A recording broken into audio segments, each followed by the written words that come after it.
Hello, dear friends. We are sincerely happy to greet you again. Today we will talk with the esteemed Igor Mikhailovich Danilov. Greetings. Igor Mikhailovich, in the previous video, you revealed in great detail the question of why, if we don't actually unite, if society doesn't embrace a common goal and a common idea, then, unfortunately, we will not be able to resist in any way either the climate disasters or those challenges which our society currently has, as well as the challenges that are coming. And it turns out that the question still remains open today. Will we people be able to unite around a common goal? The goal of living happily? Will we be able to realize that the main value is actually human life, and it is exactly another person's life that should be valued and cherished in the same way as one's own?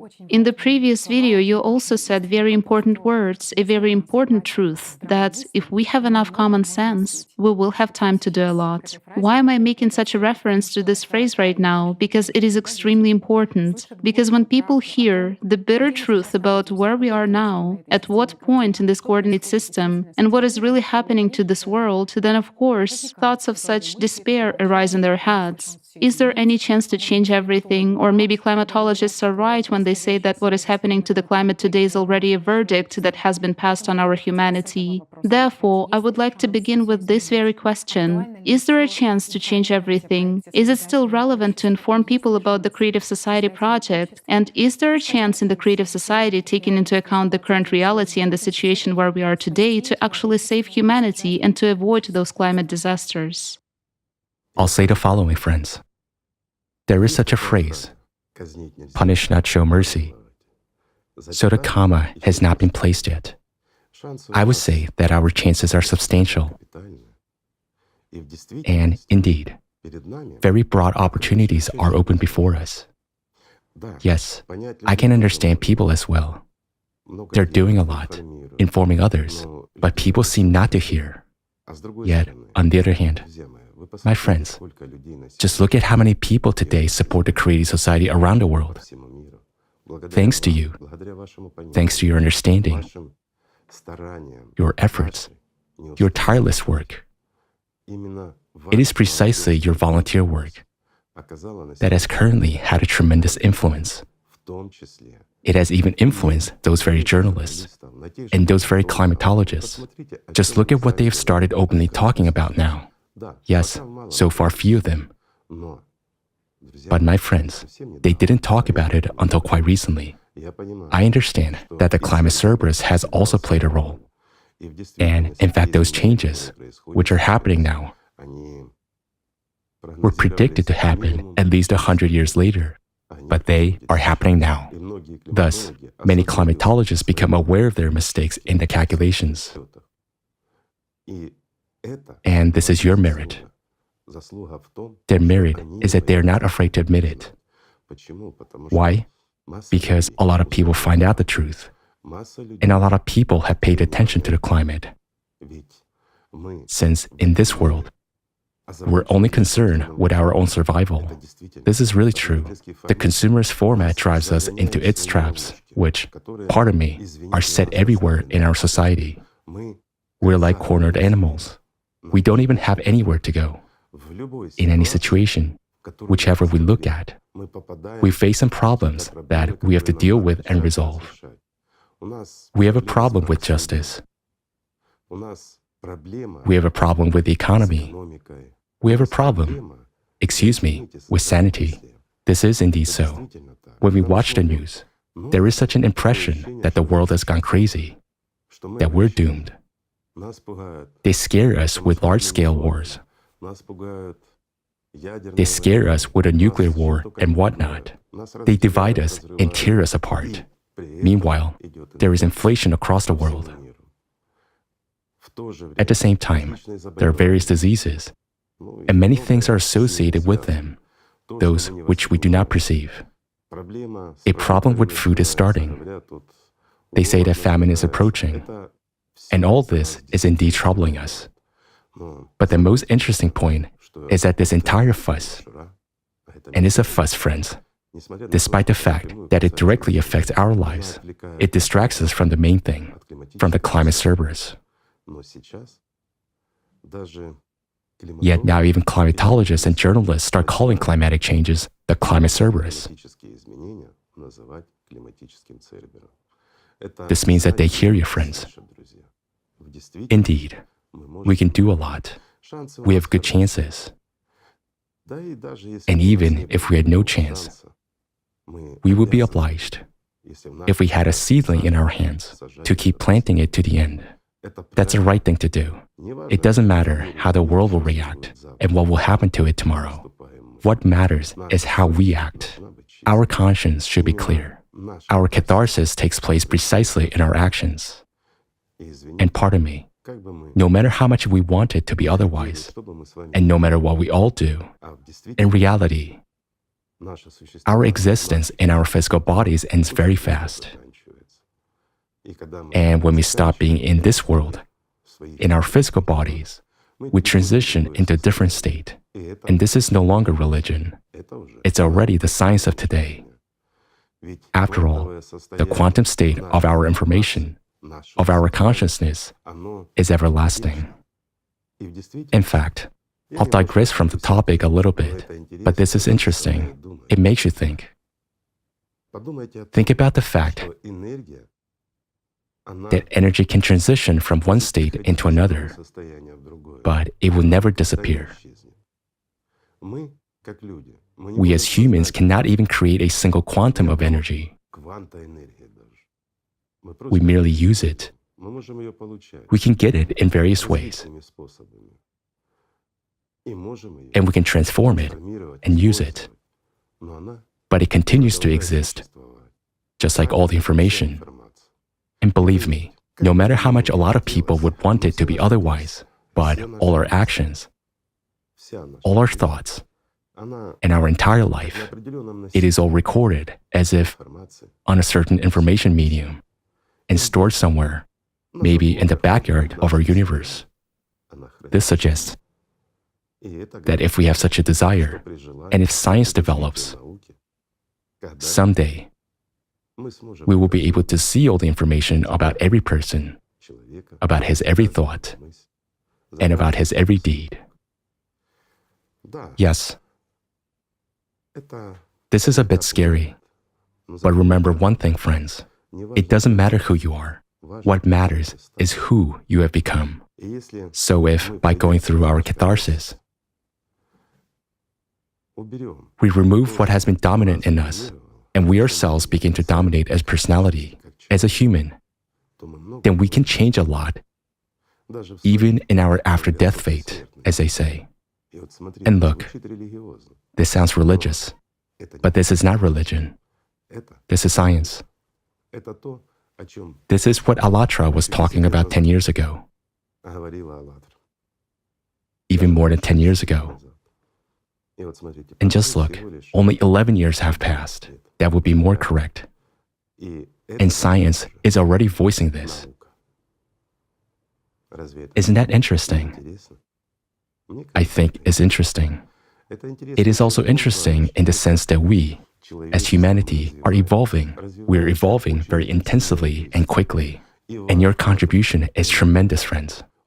It is tremendous also in terms of our spiritual, intellectual, and scientific development. But most importantly, your contribution helps the evolution of our humanity.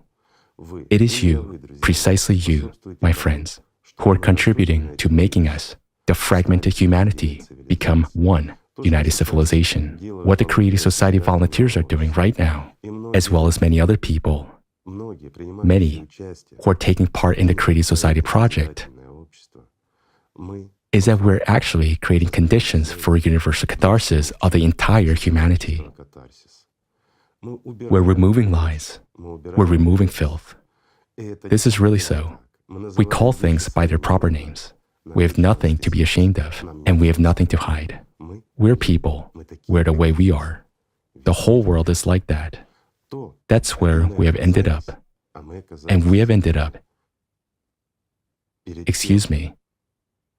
before the finish line, which was described to us millennia ago by the prophets, sages, and elders.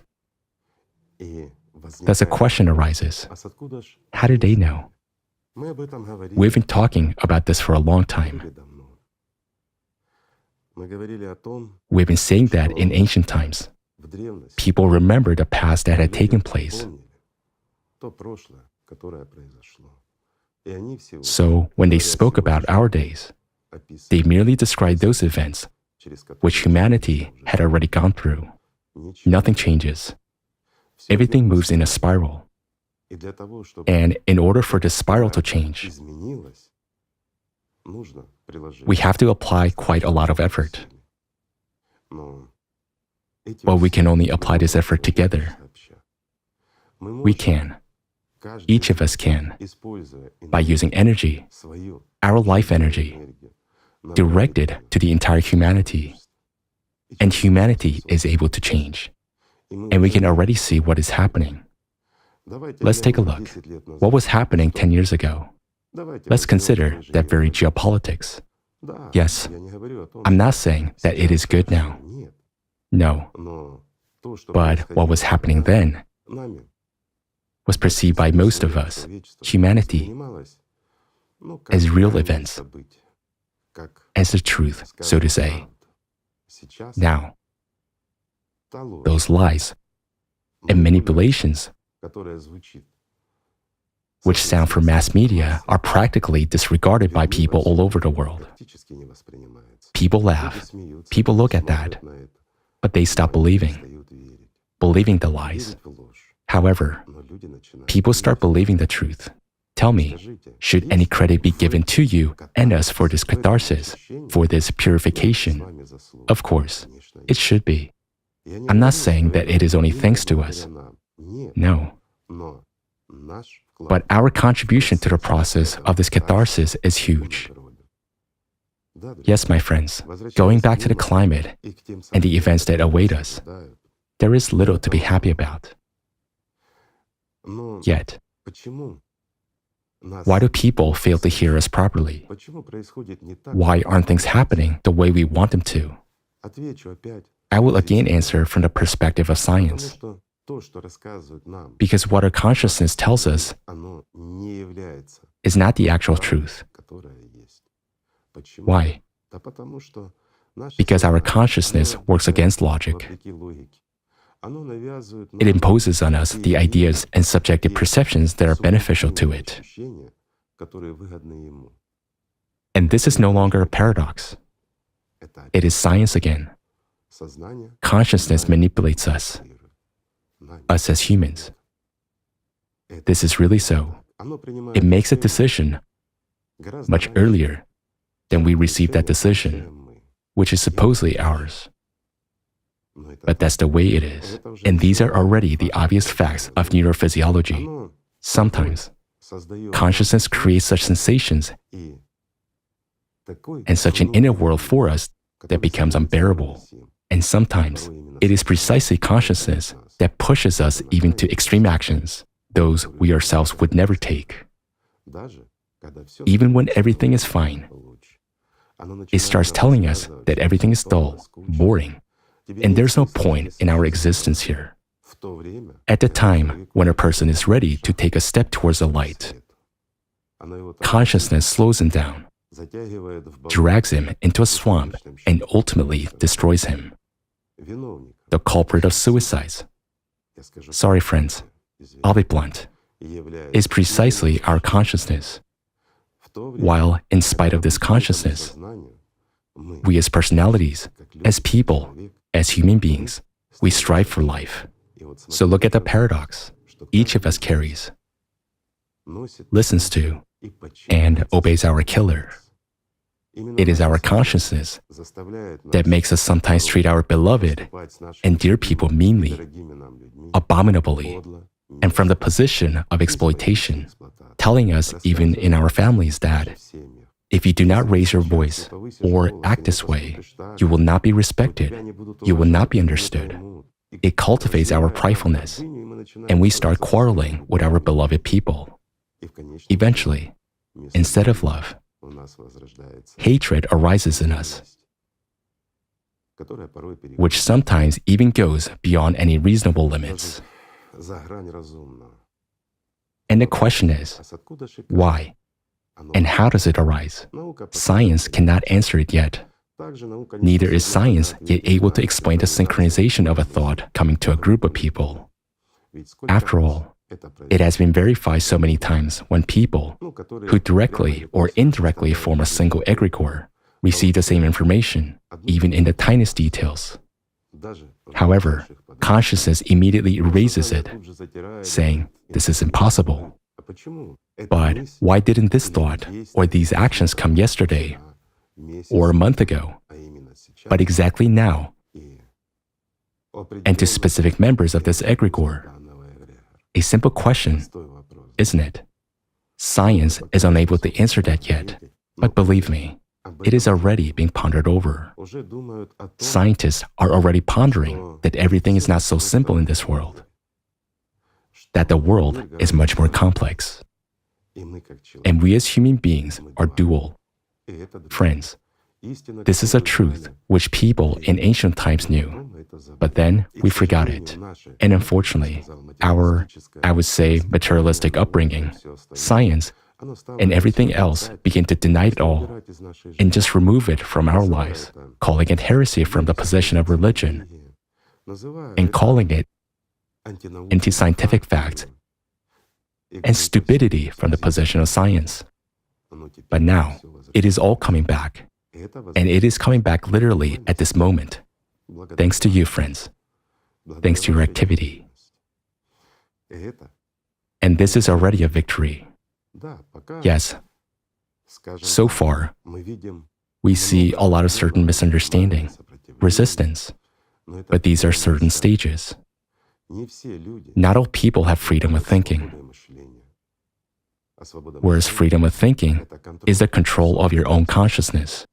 When you do not accept the nonsense imposed on you by consciousness, when you accept what you want, when you force your consciousness to work in the direction you want it to, and when you do not succumb to its temptation, even down to the fact that when you're on a diet, if you decide to get rid of a few excess pounds, and it says to you in the evening, eat a chocolate bar, but you're already laughing because you know how this will end, and you don't do it. While just recently, you listened to it because it said to you, "Come on, a small piece is nothing. Have some bedtime tea with a piece of chocolate." So what did we do? We would sit down and drink tea with a piece of chocolate until the whole bar was finished. And in the morning, we would get up, stand on the scale, and once again get upset, while our consciousness told us, "See how weak you are, how worthless you are, how fat and bad you are." It belittled, humiliated, and blamed us. A simple, trivial example, but it's true. That's exactly what it does to a lot of people who hear about the creative society.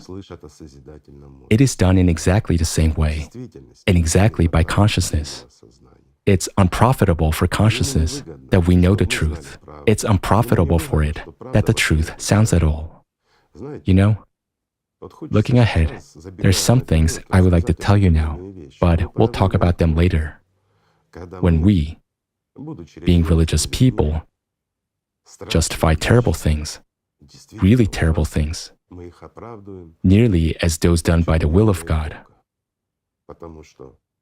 because our consciousness told us so, which has nothing to do with God, but on the contrary, precisely with the one who opposes God. Because for it, for our consciousness, God and our spiritual freedom are akin to death. Everything is very simple. It's the same when it comes to people.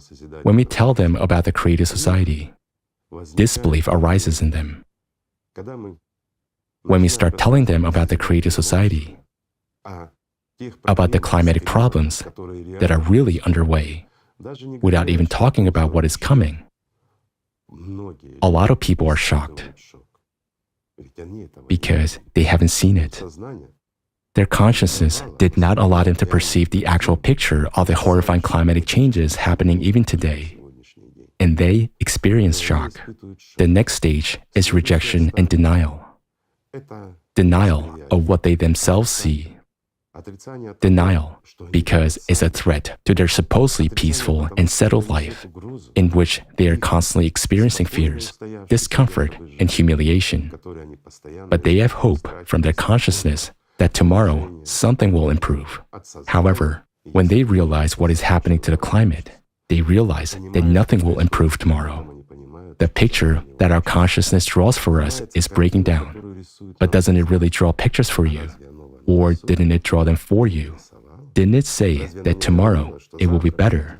Well, if not tomorrow, then the day after tomorrow for sure. The day after tomorrow, everything will improve. You will recover. You will lose weight. You will find a job. You will earn money.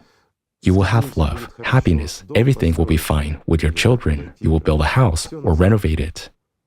It's all for tomorrow, but not today. Therefore, this denial naturally arises from consciousness, because a human, as personality, already begins to realize that his tomorrow is questionable. And after denial, aggression and the search for someone to blame arise. This is also a natural stage. Who is to blame? Cows are to blame. We people, the anthropogenic factor, or the factories are to blame. This is really so. And now, we as the entire humankind are at the stage of aggression and searching for the guilty ones. While the next stage is acceptance, when consciousness runs out of arguments and accepts reality.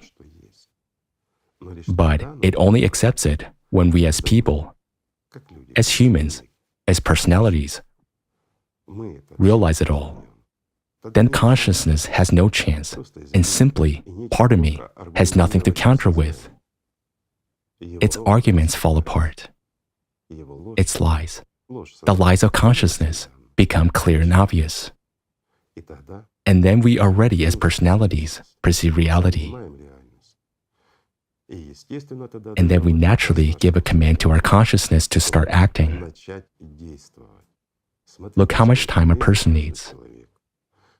While sometimes we want people to heed everything we say at once, forgetting how much time we ourselves have spent to realize it, to perceive it, and to make at least a step in this direction in order to save our own lives and our planet. And only afterwards, when we actually realize everything, when we study, understand, and delve into it, this entire world is revealed to us as it is. Only afterwards do we go to people. Yet, we want them to understand it at once. So friends, have patience, and again patience.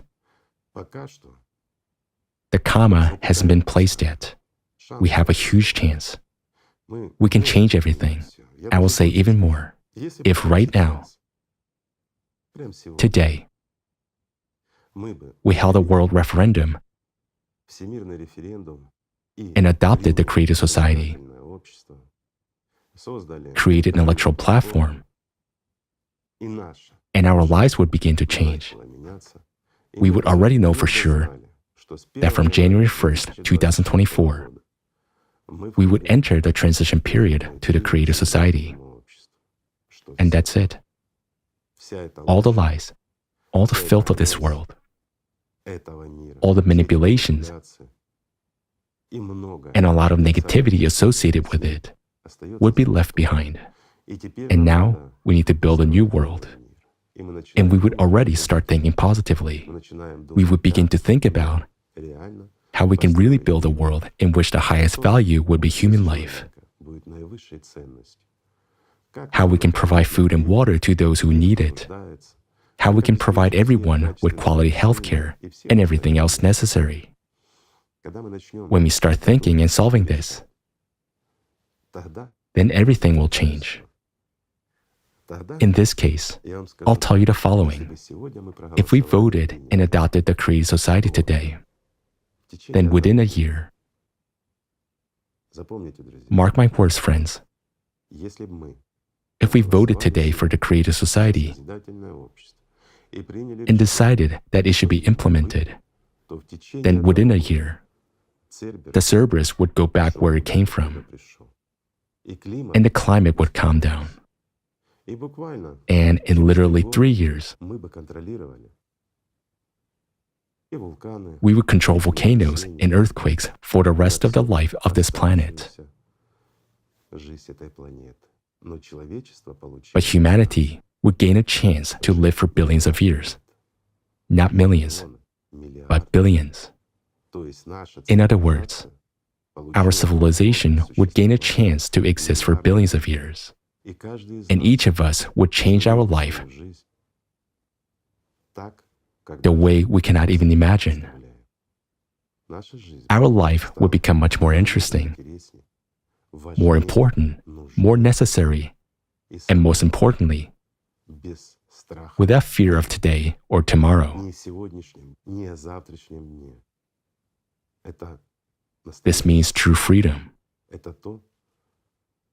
And this is what we're striving for when we realize it. But for many people, it all sounds like a fairy tale at the moment. Even what I said, that the climate would change within a year, that everything would fall into place. I'm speaking quite responsibly about this. But there's a problem. If a year passes, for example, then on the same day, but in the year 2024, we will already need much more than a year to calm down the climate. And in the future, we'll need even more time. What does that mean?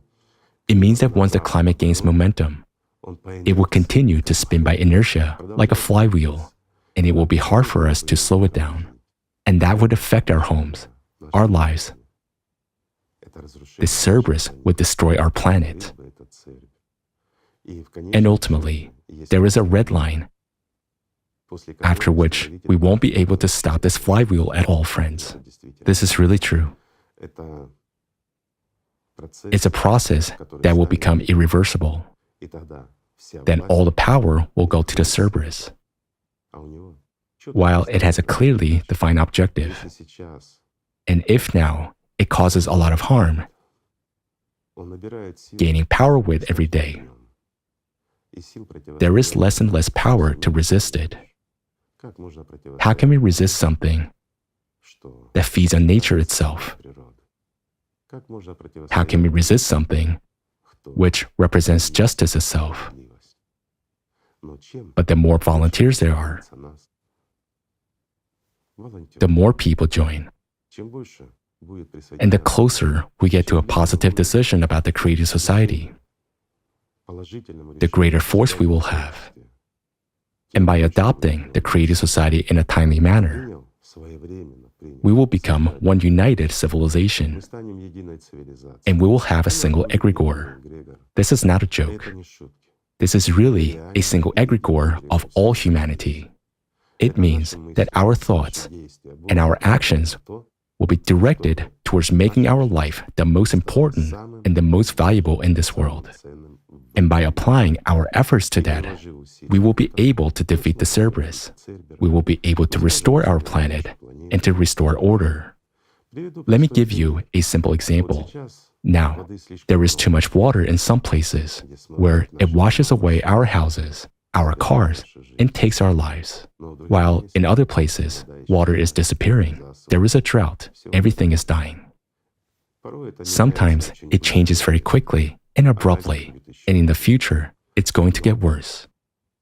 But in the creative society, we could use that very condensation of water from air everywhere. A trivial thing. We have already talked about the Sahara Desert. It is possible to build a lot of vertical farms there and grow all the products needed for us, for humanity, for the whole civilization using FFGs. While using FFGs means that we don't have problems with energy. And when it comes to condensing large quantities of water, the number one and the most important thing is energy. But if we have enough of it, as much as we need, we'll have as much water as we need too. And if we start condensing large quantities of water from the air, even in the driest regions of our planet, and even better, if we stop taking water from rivers, stop taking water from the Earth's interior, from wells, aquifer wells, and so on, and start condensing it from the air, what will this result in? Let me give you a simple example. Today, our ocean is dying. It is polluted, among other things, with plastic, microplastic, nanoplastic. It is in almost every molecule of water in the ocean. Condensing means taking away moisture from our atmosphere, which will immediately start to be compensated by increased evaporation from the surface of the water, especially of the ocean. Thus, friends, if we apply a little effort and create these devices for condensing and obtaining this water, and excuse me, it will be much cleaner than if we take it even from deep aquifer wells. And since it is cleaner, it means it will be more useful. We will be able to clean the ocean of everything that is deadly in it now. By simply condensing the water, we can clean and hence revitalize the ocean itself considerably. We can reactivate the air conditioner of our planet, and much will be restored. A lot of people will say, that's difficult, that's unrealistic. What about fields? What about other things? Yet, there's no need to irrigate a lot of fields. We should leave a majority of the fields alone and build vertical farms instead. That's convenient and environmentally friendly. Again, the advantages of these farms are huge. This means truly organic products that gain strength under special conditions. They are very nutritious and very healthy.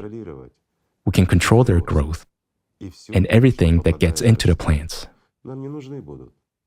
We don't need huge amounts of pesticides and all sorts of bad chemicals that end up in our soil, in our water, and worst of all, in our bodies with the food we grow. Would that be acceptable in a creative society? After all, the most important thing, my friend, is your life and therefore your health. Would we have the right to use pesticides for you to consume? After all, taking care of people is everyone's paramount responsibility. It means we won't be able to use chemicals that are harmful in any way. So we should grow the same plants, but in different, special, controlled conditions, where the yield increases many times over. And thanks to these vertical farms, we will easily be able to feed not even 8 billion, but 50 billion or more people, while freeing up millions of hectares of land for people to build their homes on. For God's sake, we can just create environmentally pleasant conditions to at least admire the beautiful world. Give those very animals the opportunity to grow up in safety and replace our hobbies, even for those who love hunting, with virtual hunting. After all, it's all the same. You won't even notice the difference when you're hunting. The same goes for fishing. As for animals, it's better to go together with children to feed them and to play with them. It is also better to come and feed the fish and watch it swimming and eating. As for fishing, excuse me, you can actually do it on a virtual tour. But we can grow and produce everything we need for food during the transition period already in vertical farms, and as much as we need. And when we build a creative society, we will no longer need to grow food and kill animals in order to eat them and nourish our bodies, because everything consists of the same thing. As we have already said, energy doesn't disappear. It transitions from one state into another. And if we learn to manipulate that energy, we can create anything. Ice cream, cake, and that very steak. At that, everyone will be alive and well, and no farms are needed, and no one suffers. This is no longer fiction, but science. And it is becoming science, thanks to you, my friends. Thanks to the fact that you're working, creating, and doing it. Thanks to the fact that even now, as I'm talking to you, a large number of our friends, volunteers, are engaged in the development of science and what I've just been talking about. And it's no longer science fiction. It is becoming reality already today. Look how much we can do and how much we're actually doing with you, friends. Yes, so far, we're facing misunderstanding, somewhere aggression, somewhere denial. But in the majority of cases, we're facing understanding. And this is already our victory, the victory of every citizen of this planet. This is a chance for all of humanity to finally gain freedom, to actually make our life the most valuable on this planet, and to actually start living without fear of heart attack, without fear of any disease that is transmitted from one person to another, because very quickly we will overcome it all, including old age. Of course, some problems will remain for a certain period of time while we fight against stupidity. But I hope we will overcome that too. Therefore, friends, we should not stop in fact. We should just understand how everything is arranged. And then our capabilities indeed become many times greater. So thank you very much. Thank you very much. Thank you, friends. Thank you for being here, for understanding everything. And most importantly, despite all the tricks of your consciousness, you do not give up. You look forward, and not where your consciousness is trying to turn you. Thank you. Peace be with you, friends, and God's love.